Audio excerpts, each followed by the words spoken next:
O Concello de Carballedo aprobou recentemente varios aspectos relativos ás contas das arcas municipais. Polo momento, a entidade está a traballar co orzamento prorrogado de 2013. O alcalde Julio Yebra quixo incidir en que a estabilidade orzamentaria lle permite ter un certo marxe de manobra para pequenos investimentos, cumprindo a Lei de Estabilidade Presupostaria. No outro día aprobaronse as contas. Un ayuntamento, desde logo, nese aspecto estou pouco satisfeito desde o punto de vista administrativo.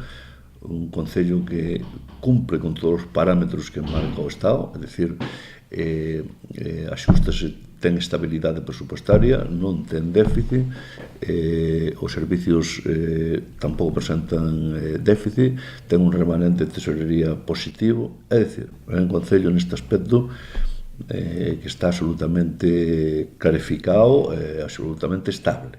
O resultado desta situación que relata o rexedor popular ten detrás, segundo apunta, o esforzo de clarificación das contas e depuración de saldos durante os 2 últimos anos, con dificultades políticas derivadas da reducción do gasto. Algo que ao mellor os veciños non lles di nada, pero tal como están os tempos hoxes é fundamental. É dicir, se un non é estable, corre incluso o risco de que interveña o Concello, evidentemente. O sea, é dicir, se é algo o que non cumpra a Lei de Estabilidade Presupostaria está na corda floxa, con dificultades, porque houve que facer un esforzo moi considerable no aspecto de disminuir o gasto, de optimizalo o máis posible, tanto na electricidade como en todo tipo de servicios, foi o que se fixo, optimizar o gasto, por lo tanto, reducilo, e, por outra parte, mellorar os ingresos. Dende o goberno local estudarán a aprobación dun novo orzamento en función do asesoramento dos técnicos de intervención e secretaría, pero polo momento traballarán coas contas prorrogadas.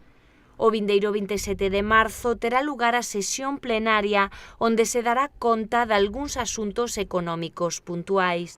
Aquí estamos con un orzamento prorrogado, entre outras cousas, porque, claro, hai unha cousa que se chama a regla do gasto, porque, claro, cousas, desde logo, difíciles de entender moitas veces. É dicir, a regla do gasto non permite, inda que un este saneado, non permite, ao mellor, facer un investimento por encima do 0,7%. Todas estas cousas son... Isto, desde logo, é difícil de entender, que nas entidades son os interventores das entidades, evidentemente, pero, bueno, nós temos un orzamento que nos permite, de alguna maneira, porque é prorrogado, onde era alto no seu momento, permite-nos facer algunha excepcionalidade.